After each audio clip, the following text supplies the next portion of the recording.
Supercell is one of the most iconic mobile game developers out there. Sure, they haven't made many games, but the games they have made are incredibly popular. Clash of Clans is one of the mobile games, BrawlStars is in my opinion one of the best mobile games out there, ClashRoyale was popular, and while I don't see many people talk about Boom Beach or Heyday, I'm sure those games have their dedicated fan bases. I mean, they got Gordon Ramsay to be in Heyday, surely that game still has some fans. And thanks to how popular some of their games are, you probably could have guessed that Supercell is making money. A lot of money. Like, just look at how much money these games have made. BrawlStars and Clash of Clans have almost made a combined $1 billion. That's almost enough to buy the Nintendo Switch 2. So, if these games make as much money as they do, think of how much money Supercell would make if they all crossed over. Shelly BrawlStars, Clash of Clans Barbarian, Heyday Chicken, Boom Beach Logo Guy, all together in the same game. That would be a recipe for success. Clearly, someone read the recipe wrong. Excluding the currently invite-only Mo.co, SquadBusters is Supercell's most recent game, bringing together characters from all their previous well-known works. And yeah, almost a year later, I barely see anybody talk about this game. I know this isn't a great way to find out how popular something is, but this game has the lowest amount of views out of anything Supercell has made. Sure, it's made more money than Boom Beach, but according to this Reddit post, that game doesn't really rely too heavily on microtransactions. And if Reddit says it, then it must be true. I played SquadBusters when it first came out, though I dropped it pretty quickly because honestly, I didn't think the game was anything too special. I thought it was kind of fun, sure, but I rather would have spent my time playing BrawlStars instead. It's been a while since then though, so now I'd like to take another look at SquadBusters to find out if the game improved at all, or if it's been forgotten for a reason. First of all, let's take a look at the gameplay. Currently, SquadBusters has 4 modes. There's Gem Hunt Duo, Squad League, and Showdown. In Gem Hunt, you play against 9 other people with the goal of collecting as much gems as possible, in case you can already tell by the name. Gem Hunt Duo is just Gem Hunt with another person, Squad League is just a ranked Gem Hunt, where you get to pick the characters that you get from chests beforehand, and Showdown halves the amount of players from Gem Hunt, and changes the objectives to being the last player standing. Now, if you paid close attention to what I just said, you might have picked up on the very subtle detail that all these modes are practically the same thing. I mean, 3 of these are almost identical to one another, and Showdown isn't really that different from Gem Hunt. The two still feel incredibly similar, at least until the late game. However, the things that Showdown does do differently from Gem Hunt make the mode a bit worse. To explain why that is though, I'm going to need to talk about the actual gameplay of SquadBusters. Upon starting a game, you get the option to pick one of your unlocked characters from a random selection of 3. Once you pick your character, you go around collecting coins to buy chests, and increase the size of your squad to help you win. You get coins by breaking objects, defeating monsters around the map, or busting other players. To do any of this, you'll need to fight, which means that it's time to talk about the game's combat mechanics. Now, these mechanics are very complicated to the point where I took multiple pages of notes on them, so I want you to pay very close attention while I explain how the combat here works. You stand still.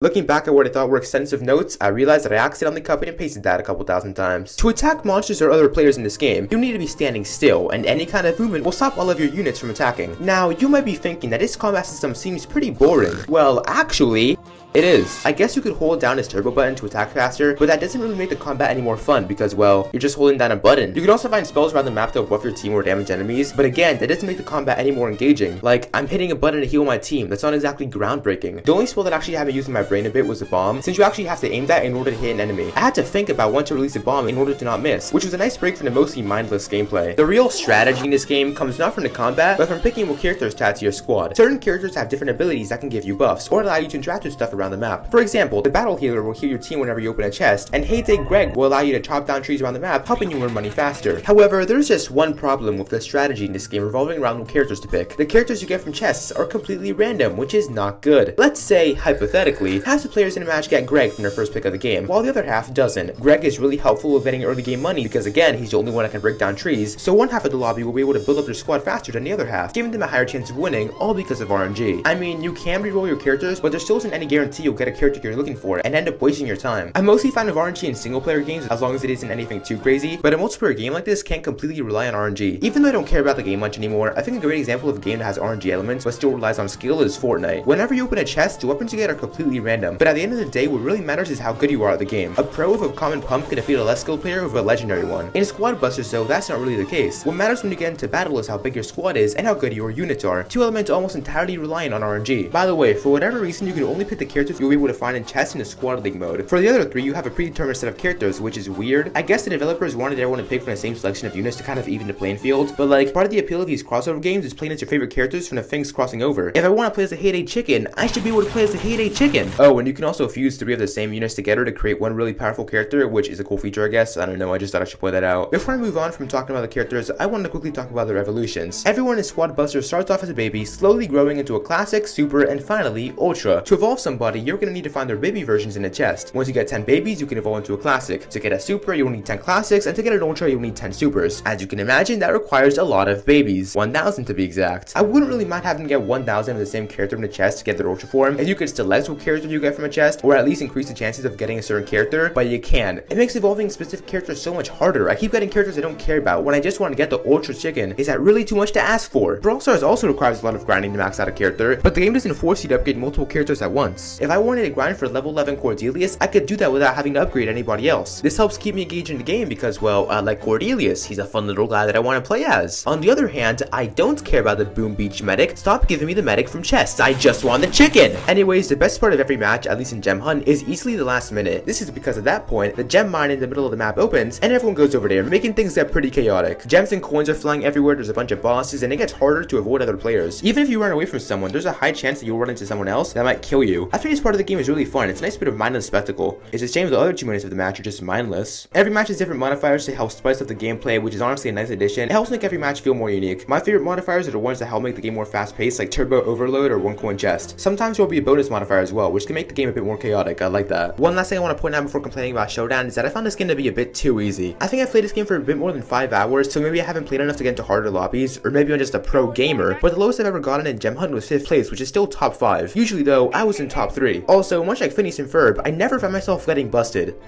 Except that one time. Okay, now that I'm done talking about how the game works, I want to talk about why Showdown is not a very fun mode. Like I said when I described it, the player count goes from 10 to 5, which makes the game feel a lot slower. You won't be running into as many people as usual, which makes the endgame nowhere near as exciting. Usually, there's still 8 or 9 people left in Gem Hunt by the time the mine opens, which is what makes that part of the match so fun. However, thanks to the smaller amount of people and removal of the gem mine in Showdown, the best part of the game gets completely removed. Also, why would they make a mode of a sole focus on eliminating enemies when the combat is the most basic thing ever? Seriously, why? I guess I should mention that at one point, there was also a 5th mode called Hashing Run that was still longer in the game since it was meant to be a temporary thing. In this mode, 3 players teamed up to battle 6 waves of enemies and protect a hutch. I'm not sure why this mode is only temporary. Its gameplay seems to be quite different compared to Gem Hunt and Showdown, and the game could really do with another more unique mode, considering how similar all of them are. Moving on from the gameplay, now I want to talk about the game's art style. Right off the bat, I have one complaint about it that I want to get out of the way. It looks really ugly. It's clear that Supercell wanted this game to have a simpler art style than their other games, which is totally fine. I think the simple art styles can look pretty good, but my problem is that this one doesn't. I know that this game's whole thing is that a character start off as a baby and evolve over time, but all the models in it look like they come from an actual baby gamer show I'd see little Timmy watching on his crusty iPad at the dinner table instead of talking to his family. Why, if I had a nickel for every time I've seen a crossover with a baby art style, I'd have 2 nickels, which isn't a lot, but it's still more than the budget of TVverse. My whole life I've had one humble dream: to rob Scrooge McDuck. Okay, I am exaggerating my dislike for this game's art style a bit, because while I do think the models look really ugly, I do actually like the 2D art. I think the drawings here are super charming. They're colorful, expressive, and the bobbing up and down they do helps them feel more alive, if that makes any sense. They honestly did a great job with the 2D art in this game. The cuter art style really works in these.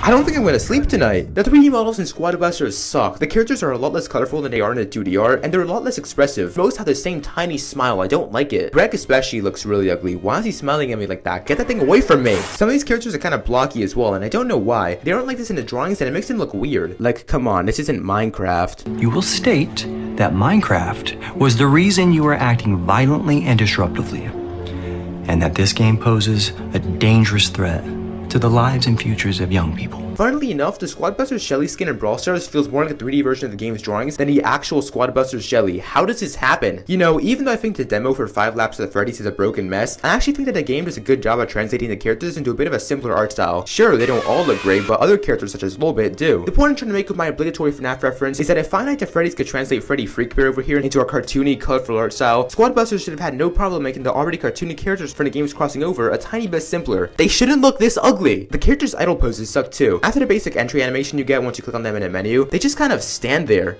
Menacingly! It's just kind of boring. To compare the idle poses of the character Leon in BrawlStars and SquadBusters, his idle pose in BrawlStars has him with a lollipop in his mouth and his hands in his hoodie's pockets, giving off a kind of mischievous vibe. This makes sense because Leon's whole thing is that he's a bit of a devious individual. Just with this pose, you can understand what Leon's character is. In SquadBusters, his idle pose consists of standing. What I find really weird is that the Leon drawings in the game have some pretty good posing. I honestly think that his super pose is better than the one in BrawlStars. Why do the models not use any of these? I do like the skins in this game though. The Dragon Chicken and Impish Battle Healer are currently my 2 favorites. It's such a shame they don't look too good in 3D. Actually, the chicken is the one character here that has a pretty good looking 3D model, which makes sense because, well, he's a chicken. Chicken jockey! Speaking of skins though, I think the process to buy them kind of sucks. The game is a shop that refreshes daily, and you only have the option to buy 2 skins at a time. If you want, you can spend coins to reroll the shop and change the skins available, but much like rerolling characters in a match, there's no guarantee you'll get the skin you want, which is awesome. I think BrawlStars has the perfect way of buying skins. You can buy nearly any skin you want whenever you want, as long as you can afford it. However, sometimes in a shop, some skins will be discounted there, or some exclusive skins will show up. I assume SquadBusters' way of buying skins is like this, to encourage people to return to the game every day, but I don't know. Wouldn't Supercell make more money if most skins were always available, so people could buy the things they want without having to rely on RNG? Last thing I want to mention for the skins is that for some reason, when you're on the evolution menu, the units there don't have any skins applied, which is weird. Like, if I apply the skin to a character, it's because I want to see that skin. Why can I not see a horde of dragon chickens? I want to see them! Moving on to the character roster, I think the game did a pretty good job of picking characters that properly represent Supercell's games. While I haven't played the game, I think that they selected the best characters they could have for Heyday. I mean, were they really gonna add Ernest into SquadBusters? Why is he looking at me like that? All of the most iconic Heyday characters are here. Chicken, Mavis, Greg. I kind of wish they added Gordon Ramsay, but I get it. Adding the King of Swearing into a kid's game would have been kind of a nightmare. A kitchen nightmare. Touch the wall! You dirty pig! This is disgusting! I also haven't played Boom Beach, but from the looks of it, they added the 2 most important characters from the game, those being Logo Guy and Dr. Nefario, so that's good, I guess. I like the Clash selection of characters as well. The ClashofClans Trader and ClashRoyale King are nice additions, especially the Trader. I like how they gave a spot to a character that isn't an attacking unit. I hope they add a builder sometime in the future as well. Finally are the BrawlStars characters, which is my area of expertise because I played this game instead of going outside. The selection of BrawlStars brawlers here is a nice mix of iconic ones and the narrator ones. You've got characters like Shelly and Colt, who are pretty much the game's mascots, but you also have Ruffs and Pam, 2 characters I never see anybody use. I like the inclusion of Poco because Poco is cool, though I wish they didn't add Leon, Nita, and Bo since they're all part of the same trio. They should have kept Leon since he's the best one, and used the 2 other slots for different types of brawlers. Before moving on, I guess I should mention the game's inclusion of 2 forgotten Supercell characters I never see anybody talk about. I'm pretty sure these 2 were part of Heyday or something, but were removed in an update not too long ago since nobody cared about them. I have never played the game though, so I could be wrong about that. The 2 characters I'm talking about, and let me know if you've heard of them, are Elita 1 and Optimus Prime. Welcome to Burger King. Can I take your... A Whopper.